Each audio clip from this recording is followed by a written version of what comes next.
हाय, मंगल्स किचनमध्ये तुमचे स्वागत आहे। आज मी करत आहे शेवची भाजी। ही घरी शेव मी बनवलेली आहे। विकतच्या सुद्धा शेवची बनवता येते। त्याच्यासाठी 2 टॅमॅटो, 2-3 टॅमॅटो, 2 कांदे, कढीपत्ता, कोथिंबीर घेतले। ते असं सगळं मी चिरून घेतलेलं आहे। मस्तपैकी बारीक चिरून घेतलं। आता तेल ओतले मी छोट्या चमच्याने 2 चमचे ओतले आणि जिरे, मोहरी, कढीपत्ता छान मस्तपैकी तडतडून दिले। नंतर कांदा, बारीक चिरलेला कांदा। आता अलीकडं ना मंडईमध्ये ओले यायला लागले, त्यामुळे खूप उशीर परतायला लागतो। सगळे ओलेच कांदे यायला लागलेत, वाळलेला येतच नाही, त्यामुळे परतायला खूप उशीर लागतो।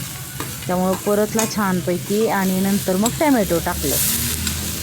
खूप असं हलवायला लागला आणि चांगली बघा अशी मस्तपैकी त्याची जशी पेस्ट होती तसं भाजून घेतलं छानपैकी। बघा किती छान भाजले, बघा मस्तच भाजलं। तेल सुटस तोपर्यंत भाजलं चांगलं आणि थोडंसं चमचाभर एक बारक्या तेल ओतलं। त्याच्यात हळद,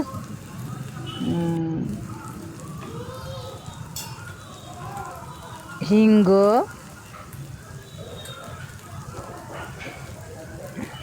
आणि घरचं केलेलं छान असं तिखट। आमचं बिना कांद्या लसणाचं तिखट असतं, पण इतकं टेस्टी असतं आणि कलर पण खूप छान येतो।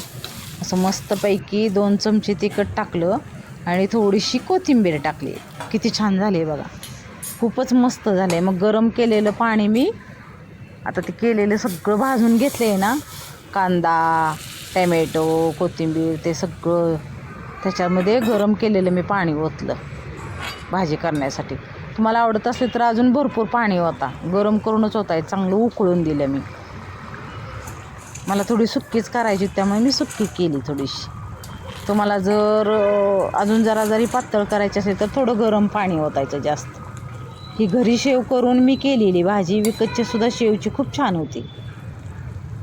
चवीनुसार मीठ, खूप छान झाली होती बघा किती मस्त झाली।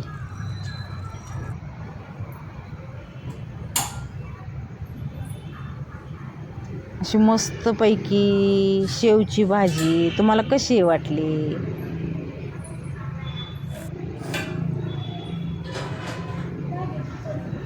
आणि अशी तुम्ही करून बघा एकदा, खूप सुंदर होती, छान होती।